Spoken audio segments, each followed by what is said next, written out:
Zee 24 तास एक पाऊल पुढे। आपण बघतोय की महाराष्ट्रात चाललंय तरी काय असा प्रश्न पडावा। ठाणे स्टेशनवर तरुणीवर ब्लेडने त्यानं वार केलेला आहे आणि या घटनेमध्ये तरुणी जी आहे ती अत्यंत गंभीर जखमी झाली आहेत। एकतर्फी प्रेमातून ही घटना घडलेली आहे। तरुणानं तरुणीवर ब्लेडने वार केल्याची घटना ठाणे स्टेशनवर घडली आहे। एकतर्फी प्रेमातून ही घटना घडली आहे। या घटनेत तरुणी गंभीर जखमी झाली असून तिच्यावर रुग्णालयात उपचार सुरू आहेत। या घटनेनंतर तरुणानेही विषप्राशन करून आत्महत्येचा प्रयत्न केलाय आणि त्यानंतर आता तरुणाची देखील प्रकृती अत्यंत गंभीर आहे।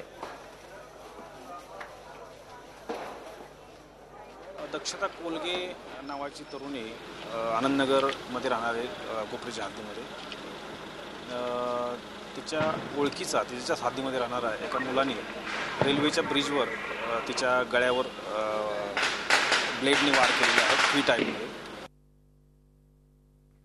एकूणच या संदर्भात अधिक माहिती घेऊयात। ठाण्याहून आपले प्रतिनिधी आहेत कपिल राऊत। कपिल, आपण बघतोय की महिलांवरच्या अशा अत्याचाराच्या घटना गेल्या काही दिवसांपासून आपण ऐकतोय। लोक आंदोलन करतायत, निषेध व्यक्त करतायत, मात्र या घटना थांबताना दिसत नाही। आज सकाळीच ही घटना ऐकू आली की एका तरुणीवरती ब्लेडने हल्ला केलेला आहे एकतर्फी प्रेमातून। अधिक माहिती द्या याविषयी।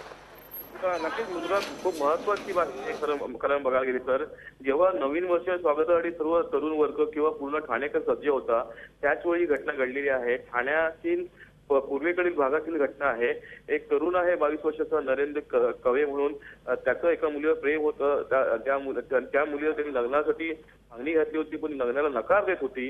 याच कारणावरून काल जेव्हा ती कामावरून घरी जात असताना त्यांनी ब्रिजवरती तिच्या अंगावर ब्लेडने वार केलेले आहेत। एक हातावर वार झाले तर 2 गळ्याभोवती वार झालेले आहेत। आणि ही जेव्हा घटना लोकांना कळली तेव्हा लोकांनी तिला जवळच्या नजदीकी इस्पितळात दाखल केली आहे। तर त्यानंतर त्या तरुणाला पश्चाताप झालेला आहे व त्यांनीही विषप्राशन केलेलं आहे। त्याच्यावरही इस्पितळामध्ये उपचार सुरू आहेत। दोघांवरती उपचार सुरू आहेत।